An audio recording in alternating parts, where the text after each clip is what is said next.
One of the most disgusting and unsettling documents that were part of the latest Epstein DOJ document dump have to do with a girl who was 16 years old at the time, and what she wrote in her diary as she was allegedly abused by Epstein and his cronies. Before I get to the details, Cenk, your 2 cents. Yeah, so we've heard a lot about the different girls who were abused, but focusing in on one story like this, I think is gonna give you a sense of the horrors that happened during this Epstein regime, these years. And think about all the people who helped support this, as Anna tells you this heartbreaking story of what happened to this girl. So if you search for it, you can find her actual diary in which she wrote in her diary as this abuse was happening to her. And she names names. She wrote in code. I mean, it was really easy to decipher what she was saying, but I'm gonna give you the screenshots from the FBI's interpretation of what she was writing in code, okay? So first, here's what we know about the girl who is now much older, but at the time she was 16. She has autism and Down syndrome. She was born with mosaic Down syndrome, which is apparently a rare condition which gave her some of the features of typical Down syndrome, but did not affect her physical appearance at all. In fact, in the diary, she actually writes about her autism. We'll get to that in just a second. She talks a little bit about how she doesn't like that people are always like making fun of Spirit Airlines, because Spirit happens to be the only airline company that's made accommodations for autistic people. Yeah. Oh God, it's just, evil exists, man. It just does, and I want to do something about it. Yeah. Go ahead. So they liked her because they thought she was easier to take advantage of because of her condition. And then apparently she was really beautiful, and they kept talking about her beautiful blonde hair and blue eyes and how she was like a porcelain doll. And so in the way that they targeted people they thought were easier to take advantage of is extra sickening. Yep. And wait till you get to what one of the most top finance people in the world might have done to her, which is just an extra layer. So in her diary, she writes about getting impregnated, and in some of those instances, forced to have an abortion. In other instances, she did give birth. I mean, if we lived in an actual democracy in a country that cared about justice, we would find out what happened to those children, right? But we have no idea. Now, let's get to what she wrote in her diary. Again, this was written down by the FBI from her diary, interpretations from her diary. She says, a couple of months and 2 pink lines with a hold on being with others until after it was positive. So obviously she's talking about a pregnancy test there. I want to die. Why didn't she protect me? I'm assuming she's talking about Ghislaine Maxwell there, because she makes references to Ghislaine throughout her diary and talks about how she's, sometimes she protects her, sometimes she doesn't. As long as I'm wearing what you want, there is no respect for me as a human. I am nothing but your property and incubator. You only trust me when I am under your complete control. I will never trust another man ever. I am the only one who provides and sacrifices everything. I give and give out of terror, and you take all of me. You need me to continue keeping us all connected. Okay, so there she is mentioning that she's like an incubator. She continues, my heart belonged to her. She was so very beautiful. She was perfect. I can't bring myself to write what happened. I am beyond broken. She's talking about a baby here, okay? I only got 10 to 15 minutes to hold and feed her before they took her. She is mine, I want her back, distraught. So guys, this is the story of one person, never went to a court of law. We don't know, especially as you get names later in the story. We've got to find a way to, as we're all distraught, not to jump to complete conclusions, right? But But we also don't have any reason to doubt this particular story. There are some other stories that seem outlandish. You don't know where it came from, but this is a direct Epstein victim, and so it is compelling. At the same time, we're not reaching any conclusions because that is an incredibly strange story about taking the baby away. I have no idea what that means, and God, I would love to get it into a court of law. God, I would love to have some sort of justice. By the way, in either direction, if you're accused of any of this is some of the worst things you could possibly be accused of. I know I would want to clear my name. So are we ever going to get into a court of law and find justice in either direction? No, the country's run by pedophiles. Anyway, let me continue. She detailed one of her abortions in her diary. She wrote, "Close your eyes, close your eyes, close your eyes, don't speak. She doesn't talk. I can't stop shaking and it's been a week. A decision was made, but I can't tell Jeffrey. These things happen. Why didn't I close my eyes fast enough? The doctor was different again, I think from Israel. He had kind eyes, but didn't speak directly to me. This was different." She continues, "A shot and those rod-like things had a hook and so much pain. Ghislaine said to push all the pain away. I don't understand, blood and water all over the bed. And she was right. Like a feeling when your tummy hurts and you have to push. She said to close my eyes and put her hands over my eyes, but I didn't close them because of these tiny cries. I'm so lost. I saw between her fingers this tiny head and body in the doctor's hands. It reached its tiny arm up and had a tiny foot. I closed my eyes and no more." In her diary, there are multiple examples of her begging for help, begging for someone to find her, begging for someone to save her. I'll give you one example. "Please release me from this torture in hell." Yeah, so it's interesting that so far, not a lot of coverage of some of these harrowing stories within the files. I get some of it, which is, hey, listen, it's hard to verify, so what do we do with this thing? But everybody's already reading these, and it's so what's happened is there's an interesting situation now where a lot of people online know this, but none of the shows are covering it. So, and none of the legacy media is covering it. So there's two different worlds. People who understand some of the horrors that happen, and others who are kind of clueless about who did it, why they did it, what did they do, how bad was it?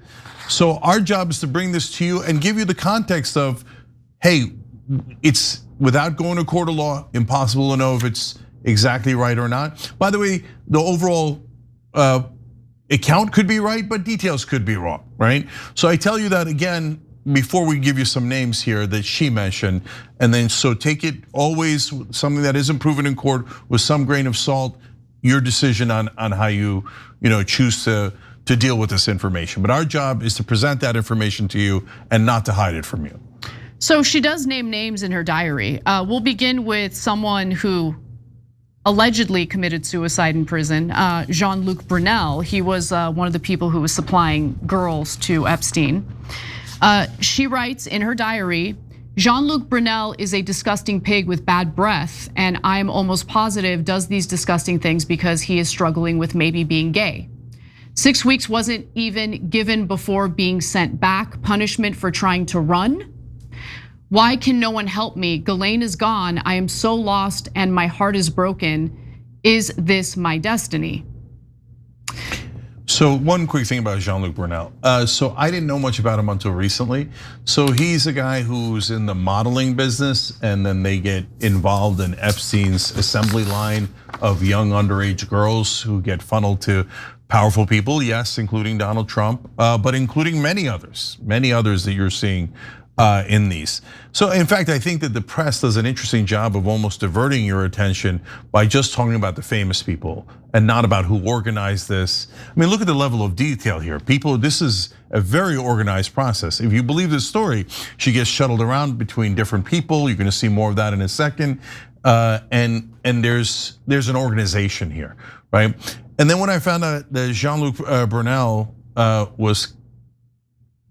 died in prison, committed suicide in prison, I was like, oh, And then as you were looking through the files, there's another woman who said she was part of it and that they were gonna kill her, and then she dies right afterwards. And so there's a lot of suicides around this story, and I now don't believe any of them were suicides. And so you can say, how dare you? The government has already ordained it that. Well, you must bow to the government. The same government that was hiding all this? Yeah, the government has lost credibility. Yeah, the government has zero credibility. And it doesn't matter who's in charge. Biden, Trump, Democrats, or Republicans, they all have zero credibility. So let's move on to the financier who was also mentioned in her diary. And the financier I'm referring to is investment banker Leon Black.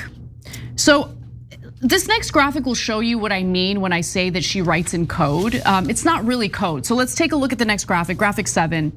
It's another poem that she titled Stopped Dead. And right next to the title of the poem, you'll see the name Leon Black. That's the way that she would write in code, right? Instead of writing from the left side to the right, she would like write words up and down like that. Okay, so she mentions Leon Black there, but that wasn't the only time she mentions Leon Black. Let's go to the next one. So she met Black in New York City in 2000, and he was introduced to her as Epstein's special friend. So this is directly from her diary entry about this, and decoded, it says the following: even though Ghislaine said it was best to take me home because Mr. Black is so important for some reason, my health, this is going to be hell to pay, or there is going to be hell to pay. I ruined their trio, and I am dramatic. When that fat F bit me, he threw me on the floor and got blood all over Jeffrey's carpet, and I am the issue. Who the F bites someone? Sick. No one is that important, and Leon can go F himself. I hate New York. So there had been some reporting about this a few years ago, actually. So in 2023, I came across this Newsweek piece about allegations made against Leon Black. And I'm gonna read you the excerpts. Black retired from his investment firm Apollo in July 2021 after a review found he paid Epstein $158 million for financial advice between 2012 and 2017 after the pedophile's criminal conviction. Interesting. So as I read that piece, it did make mention of one of Epstein's victims accusing Leon Black of biting her in her private area to the point where she bled. Yeah, so there's even more harrowing stuff in there about the nature of that particular rape, about how she was expecting that he was going to be like Epstein, and Epstein gets massages and then he proceeds to sex, etc., and is apparently not usually violent. Whereas Leon Black slammed her on the massage table, according to her, so hard that it knocked the wind out of her, and then started ripping her clothes off, bit her, and she started screaming, and he would constantly cover her mouth. And so now, guys, in terms of how do you judge this one? First of all, everyone makes their own judgment call about things that haven't been proven in court. But $158 million. Well, he says it was for financial advice. Wait a minute, Leon Black is one of the top financiers in the world. If you need financial advice and you need to pay $158 million for it, no one would ever hire you again. That wasn't for financial advice. There's no way in the world that one financial guru asks anyone else, or let alone Epstein, for financial advice and pays them $158 million for it. No, so you have a good sense there. And by the way, Leon Black is, in retreat over this, and he quit Apollo over that. He quit another. He should be hanged for this. If it's true. Prosecuted, okay, we still have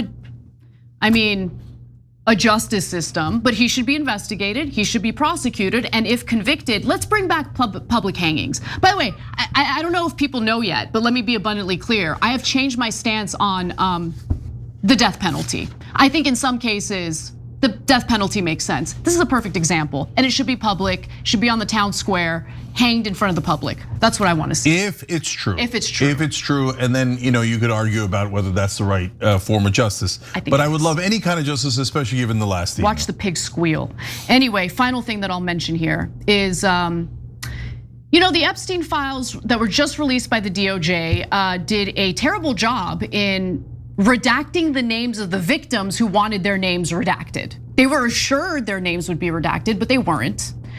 And so what I found really fascinating was that while the victims weren't protected, the predators seem to have been protected, including this person who sent an email to Jeffrey Epstein. We don't know who it is, we don't even have their name.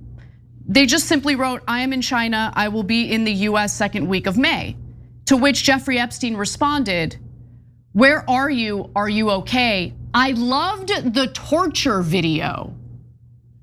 I think the public deserves to know who sent Jeffrey Epstein a torture video, and more importantly, what happened to that person? Where is that person today? Was that person ever investigated? Okay, and where's the video? Because we know there were videos. We know that there was cameras in every room, including the massage rooms. And now our government tells us, oh no, golly gee, we can't find any of the videos. And then we have legacy media doing nonsensical stories about, oh, we don't know if there were video. Yeah, I mean, sure, every room had a camera, but we don't know that they taped anything. Oh, come on, please. So now people are starting to have a little bit of despair here and significant anger. Because they're saying, well, okay, our government obviously doesn't work for us because they knew all of this for decades. And they covered it all up. And it didn't matter who you voted for, they all covered it up. So I don't want to hear any crap about Democrat or Republican on this. All of them are guilty. That's right. Everyone that was ever in the executive branch that had any information about this, you all covered it up. And it's super obvious why you covered it up because it involves intelligence agencies. But now you turn to the national media and they're like, intelligence agencies? No, the only country being mentioned is Russia. Are you kidding me? If you read the files, it is nonstop. Israel. Even in this story, randomly, an Israeli doctor shows up. Not a Russian one, not a Bulgarian one, not a Thai one. It's constantly Israel.